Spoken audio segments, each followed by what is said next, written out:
අයිබෝන් දරුවනේ අපි එකතු වෙන්නේ YouTube channel එක සමග දාශික් කියන පාඩම සමග ගොඩක් 2022 එළු දරුවන් කිව්වා මේ ඊගොල්ලන්ට වෙන පන්ති වලින් සහභාගී වෙච්ච ළමයි කිව්වා මේ ඒවා හරියට ගෙවුන්නේ ඔන්ලයින් විදිහට කරේ වැඩේ හරියට වුණේ නැහැ කියලා.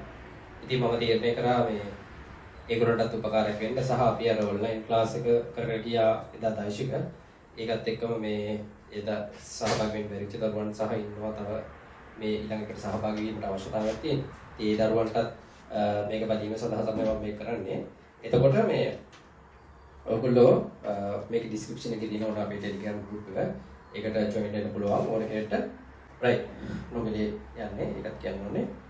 මේ අපේ මේ online class මාලාව එන්නොබේ. right. right. මොලේ මාතෘකා දාගන්න ළමයි. දෛශික. එතන දරුවෝ මේ පාඩම පළවෙනි එකකට තමයි අයිති වෙන්නේ. නමුත් ඉස්සර කියන්නේ මීට කලින් සිලබස් එකේදී මේක දෙවන එකකේ පළවෙනි කොටස හැටියට තමයි දීපේ. මාත් කැමති දෙවෙනි එකේ පළවෙනි කොටස හැටියට දිනවන්න. මොකද මේ ඒක අර ඕලෙල් ළමෙක්ව එළවලට වෙන් කරන්න පටන් ගන්න තැන දරුවෝ. රයිට්? ඒ කියන්නේ මේ පාඩම් වල ඉඳන් තමයි අර ඕලෙල් එළවල අතර වෙනසක් තියෙනවනේ. වෙනස පෙන්වන්න කරන්න පටන් ගන්න සහ වැඩ කරන දරුවෙට ඒ ඔක්කොම පටන් ගන්න තැන. රයිට්. ඉතින් දෛශික වල අර්ථ දැක්වීම ගැන හිතුවොත් ළමයි. ඒ අර්ථ දැක්වීම ඔයගොල්ලෝ අර ඕලෙල් කාලේ ඉගෙන ගත්ත දෛශිකමයි. කිසි ගැටලුවක් නැහැ. මොකද්ද? කියන්න. විශාලත්වයකින් හා දිශාවක් මගින් නිරූපණය කළ හැකි රාශි දෛශික රාශි ළමයි උදාහරණ තියෙනවා 15ක් විතර ලියා ගන්න. right? උදාහරණ කියලා 15ක් විතර තියෙනවා ලියා ගන්න. හරිද? ඊට පස්සේ අදිශ රාශි කියලා දාගන්න.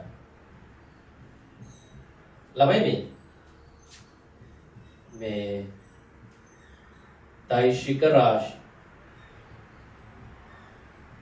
ළමයි මේකෙදී මොකද්ද මේ දන්නේ දෛශික රාශි right ළමයි දැන් මේකේ මෙතන උදාහරණ 15ක් විතර තියෙනවා ලියා ගන්න. හරිද? ඒක අපි අර රූල් දෙකකට විතර ලියා ගමු. එතකොට රූල් 9ක් විතර තියා ගන්න මෙතනින්. තියෙන පල්ලෙහා ලියන්න අදිශ රාශි. දැන් ළමයි දෛශික රාශියක් කිව්ව විශාලත්වයකුයි දිශාවකුයි කියන දෙකම තියෙන කට්ටිය. ඒතර අදිශ රාශි කියන්නේ ළමයි අදිශ රාශි කියන්නේ විශාලත්වයක් පමණක් ඇති රාශි. ලියන්න. විශාලත්වයක් පමණක් ඇති රාශි අදිශ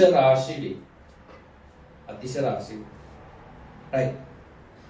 දෛශික රාශි වලට උදාහරණ ළමයි වොලියම් ඔයගොල්ලෝ දන්නවා. මම මෙතන පොඩි විස්තරයකුත් කියන්නම්. මෙහෙම A කියන ලක්ෂයක් තියෙනවා. මෙහෙම B කියන ලක්ෂයක් තියෙනවා. ඒ ලක්ෂ දෙක යා කරන මේ රේඛාවට විශේෂ නමක් තියෙනවා. අපි පොඩ පස්සේ කතා කරමුකෝ. මේ පාර දිගේ කවුරු හරි යනවා. මේ පාර දිගේ කවුරු හරි යනවා. ගන්න ළමයි. ඔය ඕනේ පාරක් දිගේ ඊට පිට යන්න පුළුවන් නේ. මේ එක එක ඒ වගේට ගිහිලා තියෙන දුර ඉලක්කම වෙනස්. මේ පාර දිගයි එක පාරවල වල දිගවල් වෙනස් තමයි. ඒ වෙනස් වුණාට මේ හිතලා බලන්න ඒ වගේ දිශා එකමද කියන්නේ. දැන් බලන්න මෙතන එක පැති වලට තියෙන ළමයි. දැන් ඕකේ මේ වෙලාවෙදි ළමයි මෙහෙට තියෙන්නේ. මේ වෙලාවේ මෙහෙට. බලන්න දිශාව මොකද වෙන්නේ එන්න වෙනස් වෙනවා. දිශාව වෙනස් වෙනවා නම් අපිට මෙතන ඉඳන් මේ පැත්තට කියලා නිරූපණය කරන්න බැහැ ළමයි. අන්න එතකොට මේකට දිශාවක් නිරූපණය කරන්න බෑ. හැබැයි විශාලත්වයක් විතරක් තියෙනවා. ඒකට අපි නමකුත් තියෙනවා දුර කියලා නේ. පොල් කාල එකක් නේ. දැන් මේ A B රේඛාව යා කරොත් එහෙම බැරි වෙලා හරි අපිට ලැබෙනවා මොකද්ද? A ඉඳන් B ට යා කරොත් ඒකට කියන විශේෂ නම මොකද්ද? අර කෙටිම දුරට කියන නම විස්ථාපන. දැන් බලන්න ළමයි විස්ථාපනයේවත් වැලියු එකක් තියෙනවා. හැබැයි ඒක අර A ඉඳන් B කියලා කියන්න පුළුවන් නේ. දැන් කවුරු හරි කියයි මේක හරියටම නැගෙනහිරට නෑ නේ සර්. ඒතර මේක කොහොමද කියන්නේ කියලා. ඒක කියන විදිහ ඇති. ඒ කියන්නේ දැන් නැගෙනහිරින් අංශක කීයක්ද උතුරට අන්න එහෙම කියලා වක්‍රය කියලා කිව්ව හැකිනේ. අර එහෙම ගානක් කොහොමද කියා ගන්න පුළුවන් හින්දා එයාට දිශාවකුත් තියෙනවා. විශාලත්වකුත් තියෙන දිශාවකුත් තියෙන රාශි වලට කියනවා දෛශික රාශි. මම ළමයි මේ ගොඩාක් දේවල් අපිට මේ පාඩම ඉවරෙන්න කලින් ඉගෙන ගන්න තියෙනවා. එතකොට ළමයි මේ පාඩම් වෙලාවේ නැතුව මම මේක දෙන්නේ ගොඩක් වෙලාවට ඔයගොල්ලෝගේ ටර්ම් ටෙස්ට් පේපර් හරි විශේෂ ඔයගොල්ලෝ යන ප්‍රාන්ති වල පේපර්ස් වල හරි තියෙන පළවෙනි ප්‍රශ්නේ තමයි ගොඩක් වෙලාවට දෛශික රාශි වර්ණය සහ අදිශ රාශි වර්ණය කියන්නේ. ඒක තැන් වල තියෙන ටික හොයන්න ළමයි අර එක දැනකට උත්තර ටික තියෙන එකනේ.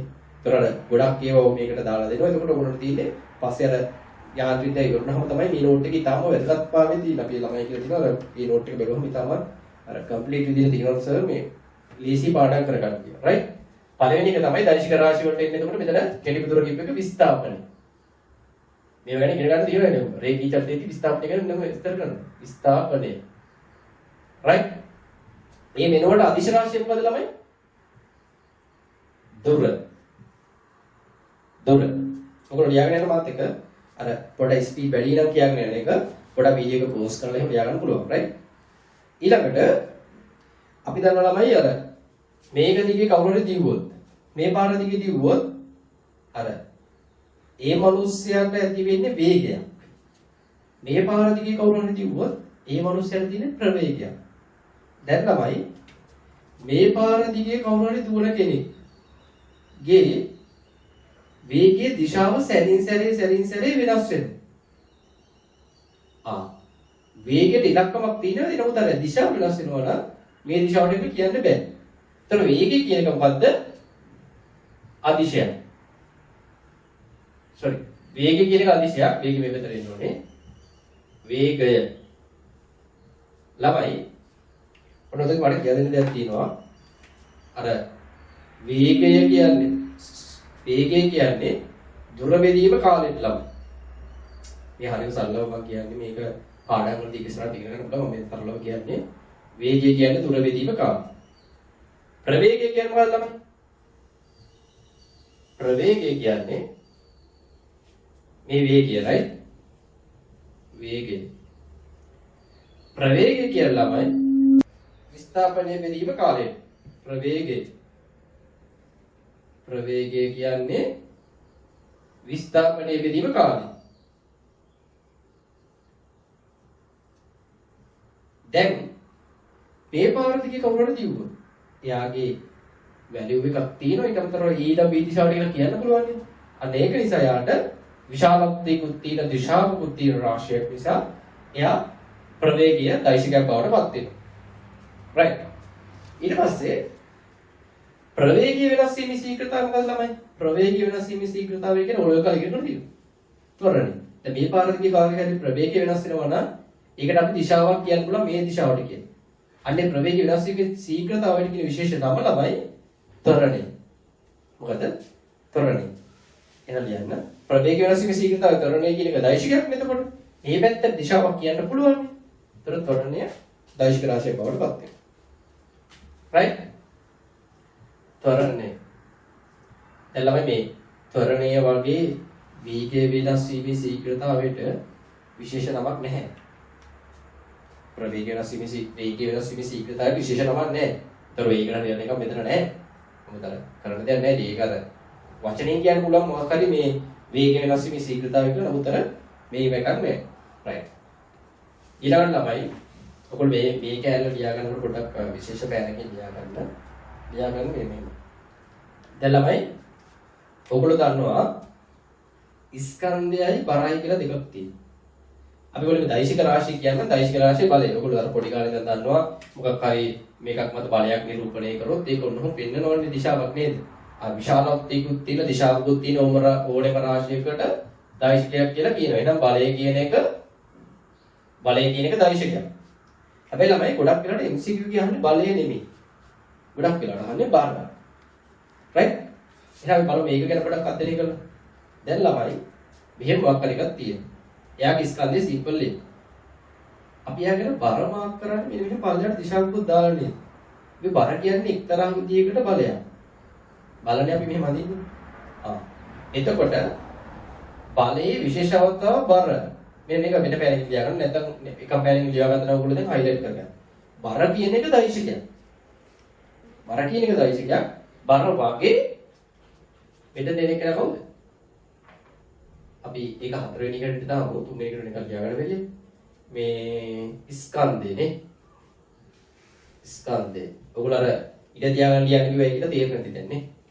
ඊට පස්සේ මෙතන ඕන අදිශ රාශියකට කාලය දාමුකෝනේ. කාලය අපි ගණන් කරද්දී විලාව කියන්නේ නැහැ උතුරු ක්‍රමයයි කියන්නේ කාලය. right. ඊළඟට ත්වරණය හරි. බරත් හරි. ඊට පස්සේ තමයි ඊළඟට එන කාරණාව තමයි මේ. ඔයගොල්ලෝ දන්නවද අර මේ ඕලල් කල් තියෙනවා ගම්ම්‍යතාවය කියන්නේ ළමයි මොකද්ද? ගම්ම්‍යතාවය කියන්නේ ස්කන්ධයේ ප්‍රවේගයේ කුඩිතේය. මේ P කියලා යන ගම්ම්‍යතාවෙට ස්කන්ධයේ ප්‍රවේගයේ කුඩිතේය. ඒතර ගම්ම්‍යතාවේ දිශාව මොකද ළමයි? ගම්ම්‍යතාවේ දිශාව වෙන්නේ ළමයි ප්‍රවේගයේ දිශාවමයි නේ. ඒතර ඔයගොල්ලෝ තේරුම් ගන්න ගම්ම්‍යතාවය කියන එකට මේ දෙන්නගේ ගුණිතේ හින්දා ඉලක්කමක් කොහොමද තියෙනවා? දිශාවකුත් තියෙන රාශියක්. විශාලත්වයක් හා දිශාවක් තියෙන රාශියක් දෛශිකයක්. ඒතර ගම්ම්‍යතාවය කියන එක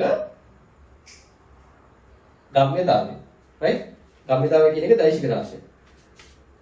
ගම්ම්‍යතාවය. right? ඊට පස්සේ ඔය මාතකම ලියාගෙන යන්න ළමයි ඉතා කුඩා කාලයකදී ඇතිවන ප්‍රවේග වෙනස. sorry ගම්ම්‍යතාව වෙනස. ඒක නැත්තම් ඉතා කුඩා කාලයක තියෙන බලයට අපි කියනවා නමක් ආවේගය කියලා. අර තරහ ගියම මෙයා වෙන මොනසට කියන ආවේගශීලී කියලා ඒ වගේ ඉතාම කුඩා කාලයකදී යාට ඒ කතාවෙන් ඉඳන් ඒක ආවේගශීලී කියලා කියන්නේ අර ඩායිබල් මොකද්ද මේ අපේ ෆිසික්ස් වලදී ඉතාම කුඩා කාලයකදී මේ සිදුවන බලය නැත්තම් එහෙම නැත්තම් සිදුවන ගම්ම්‍යතාව වෙනස ඔයගොල්ලෝ දන්නවද දැන් වාහන දෙකක් තියෙනවා ඒ දෙක ඇවිල්ලා එකට හැප්පෙනවා. හැප්පෙන රෝල් දාන්න මේ හැප්පෙන්න මොහොතකට පෙර. මේ හැප්පිලා මොහොතකට පසුගේ හැප්පෙන්න මොහොතකට පෙරයි හැප්පිලා මොහොතකට පසුයි කියන එක අතර ලොකු කාල වෙනසක් නැහැ. හැබැයි අර සිද්ධිය එන්න වෙනස් වෙනවා නේ. අන්න ඒ වගේ වලට කියනවා ඒ වගේ චූටි කාලෙකදී වෙන දේවල් වලට කියනවා ආවේගය කියලා. ඒ ආවේගයට දිශාවක් තියෙනවා. right? ඒ කියන්නේ තමයි අපි අර මෙහෙම ඇවිල්ලා කාර් එකක් ඉස්සරහෙන් ලෝරියක් වගේ හැදුනොත් ලෝරියත් එක්ක මෙයා යන්න බෑ. ඒ ආවේගය අර පැත්තට වැඩි පුරුදු නිසා. එතකොට මේ ආවේගය කියන එක දෛශිකයක්. දිශාවක් සහිත රාශිය. right? ආවේගය. right? ඊට පස්සේ ළමයි ඔයගොල්ලෝ දන්නවා ඇති දැකලා ඇති අර ටයර් වල මේ ගලවද්දි මොකද්ද මේ ඇන තියෙන්නේ? ඒ ඇනේ ගලවද්දි ළමයි මෙන්න මෙහෙම යතුරක් දාලා මේ මිනිස්සුන් මොකද කරන්නේ? උඩ දැක්කදී මේ උඩ නැගලා උඩ පැනගෙන නැගලා මේකට බලයක් දානවා. right?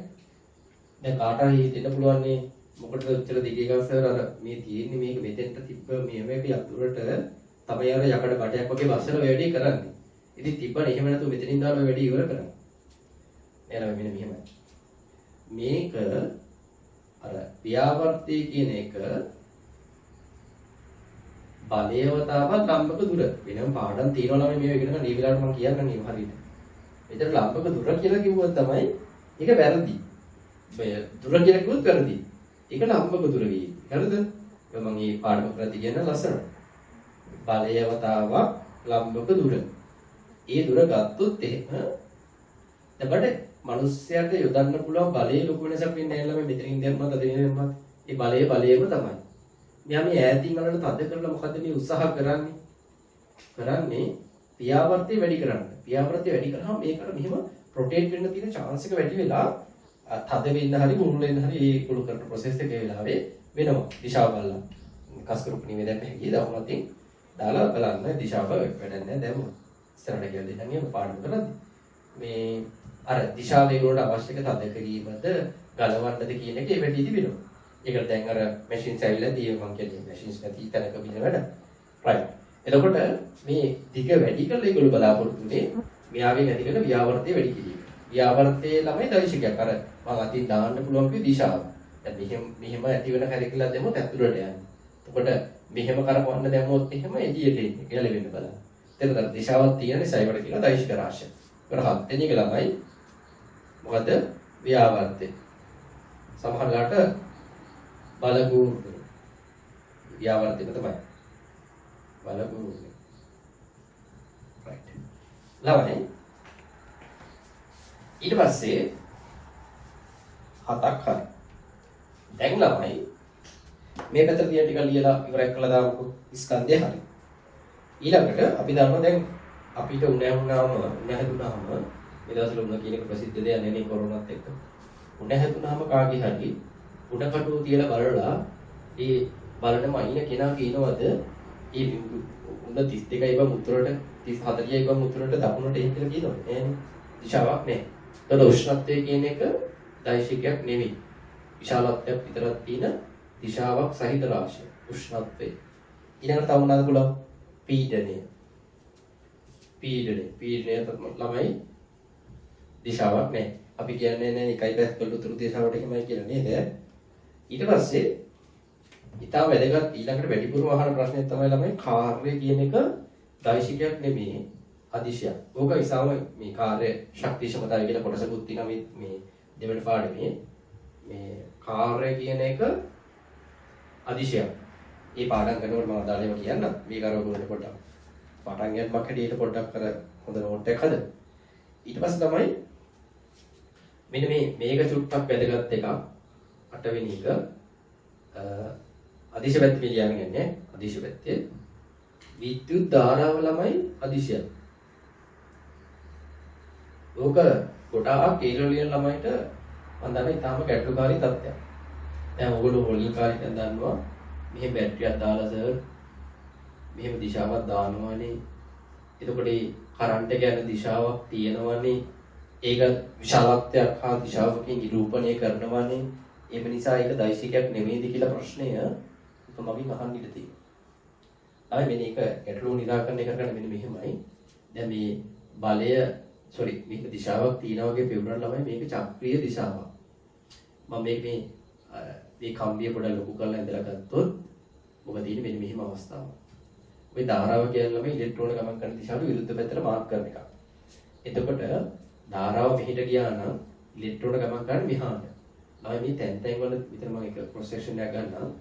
තැන් වල තියෙන ඉලෙක්ට්‍රෝන්ස් right මේ මෙතන හරකුත් එහෙම මේ හරිය තියෙන ඉලෙක්ට්‍රෝන මෙහෙට යනවා එක එක දිශාවලට චලිත වෙනවා.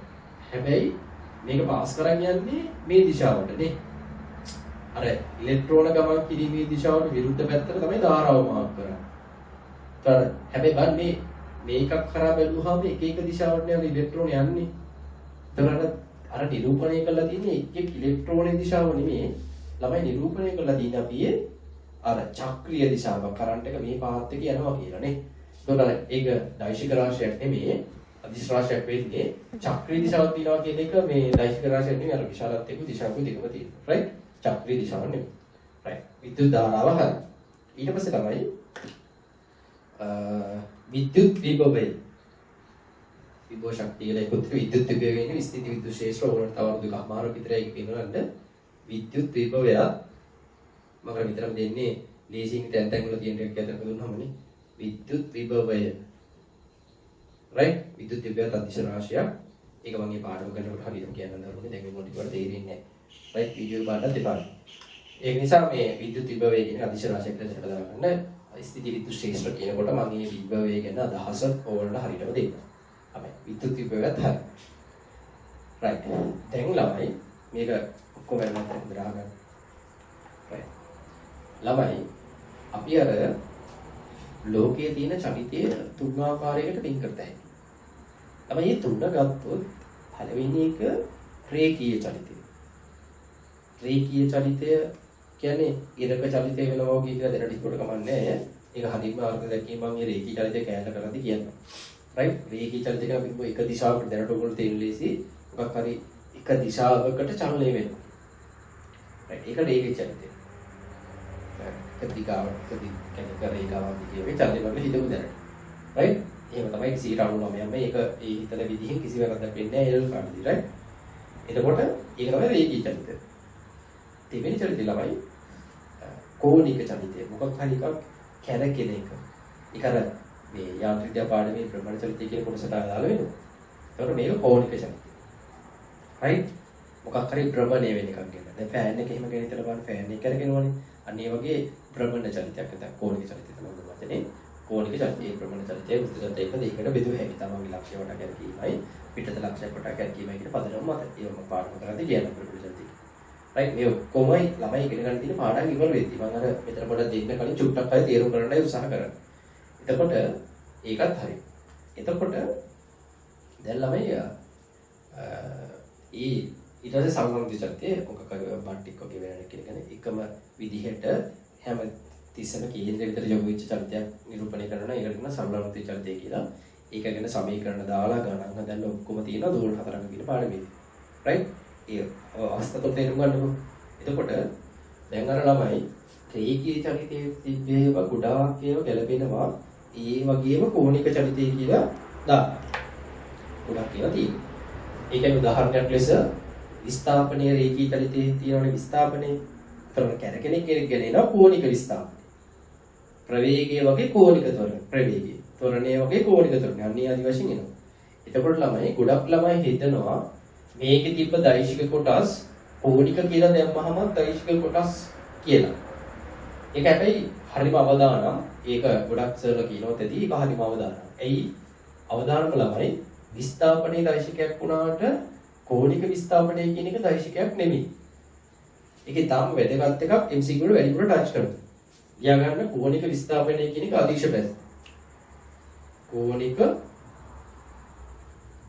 විස්ථාපනය. right? කෝණික විස්ථාපනය. ඒක අදිශ බැස්. හැබැයි ළමයි අනිත් හැම එකක්ම වගේ අර මේ පැත්තට එද්දි දෛශික වෙලා තියෙන්නේ. ප්‍රවේගීය දෛශිකයක් නිසා කෝණික ප්‍රවේගීය දෛශිකයක්. ඔයගොල්ලෝ ලියාගෙන යන්න කෝණික ප්‍රවේගය. නව වෙන එක තරණීය දෛශිකයක් හින්දා කෝණික ත්වරණය දෛශිකයක්. right? ඊට පස්සේ බලන්න මේ ගම්ම්‍යතාවය නිසා ගම්ම්‍යතාවයේ දෛශිකයක් නිසා කෝණික ගම්ම්‍යතාවයේ දෛශිකයක්. කෝණික ගම්ම්‍යතාවය. right තමයි. මම මේ කෝණික විස්ථාපනය ලියුවට පස්සේ අදිශ රාශිය කියන එක මකනවා මොකද මට ඊට පස්සේ නිසා මකනවා right? කෝණික විස්ථාපනය අදිශ රාශිය පැත්තේ ලියලා මකන්න ඕගොල්ලෝ. right? එතකොට කෝණික ගම්ම්‍යතාවය හරි ඊට පස්සේ ආවේගීය දෛශිකයක් නිසා කෝණික ආවේගයක් දෛශිකයක්. අන්න ඒ ආදි වශයෙන් මේ ටික එනවා. කෝණික ආවේගය. right? right? ඊට පස්සේ ඊළඟට තියෙන තුන ළමයි මේ ඒ තුන ගැනත් ඔයගොල්ලන්ට තියෙන්නේ ශේෂ්ත්‍ර කියලා පාඩම් තුනක් තියෙනවා. ඒ පාඩම් වලදී ඉගෙන ගන්න තියෙන තුනක්. ඒක අවුරුද්දක් එකමාරක් විතරයි 2021 දරනකොට දැන් ගන්න. ඒකට ඉතල බලන්න. තව ඔච්චර කාලෙ අවුරුද්දක්වත් යනවනේ නේ.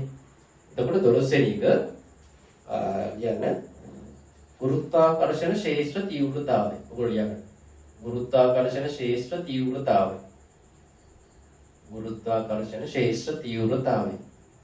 13 වෙනි ළමයි විද්‍යුත් ශේෂ්ත්‍ර තීව්‍රතාවය. විද්‍යුත් ශේෂ්ත්‍ර තීව්‍රතාවය. 14 වෙනි එක චුම්බක ශ්‍රාවක ඝනත්වය. මොකද ගුරුත්වාකර්ෂණ ශේෂ්ත්‍ර තීව්‍රතාවය විද්‍යුත් ශේෂ්ත්‍ර තීව්‍රතාවය අය වගේම එකක් මේක අර චුම්බක ශේෂ්ත්‍ර තීව්‍රතාවය කියලා කියන්නේ නැහැ. ඒ අදහස තමයි තියෙන්නේ චුම්බක ශ්‍රාවක ඝනත්වය. නිකම් හරි පොඩ්ඩක් හරි ඔයගොල්ලන්ට දැනගන්න ඕන නම් නිකම් හරි පොඩ්ඩක් හරි දැනගන්න ඕන නම් ඔයගොල්ලෝ මගේ YouTube channel එකේ තියෙන චුම්බක ශ්‍රේෂ්ඨ වීඩියෝ ටික බලන්න. එතකොට ඔයගොල්ලන්ට තේරෙයි චුම්බක ශ්‍රාවක ඝනත්වය කියන එක. හැබැයි මම කියලා ධම්ම බලන්න යන්න එපා. ඔයගොල්ලන්ට තේරෙන්නේ නැති ඒකට දේවල්. මොනක තමයි දෛශික රාශි සහ අදිශ රාශි කියන ඒවාට උදාහරණත් එක්ක තියෙන දේවල් ටික. right ළමයි? ළමයි තනින් මේ පළවෙනි වීඩියෝ එක අවසන් කරනවා. මේක අර ඔයගොල්ලන්ට ගොඩක් විනාඩි පැය දෙක තුනක දැන් මට ඔයගොල්ලෝ බලන්න ඒ නිසා තමයි මම මේ වැඩේ කරන්නේ. කැල් වල කඩලා දවස් දෙකකට සැරයක් වගේ දැන් ඔයගොල්ලෝ ගොඩක් බලන්න උත්සාහ කරනවානේ. ඒ තමයි වැඩේ කරන්නේ මේ ඔයගොල්ලන්ට ඊළඟ වීඩියෝ එක දැම්ම ගමන් මේක බලන්න දෙයක් නැහැ. කෙලින්ම මේ subscribe කරලා notification on කරලා තියන්න. අපි දැන් ඔයගොල්ලන්ට මේ එකක්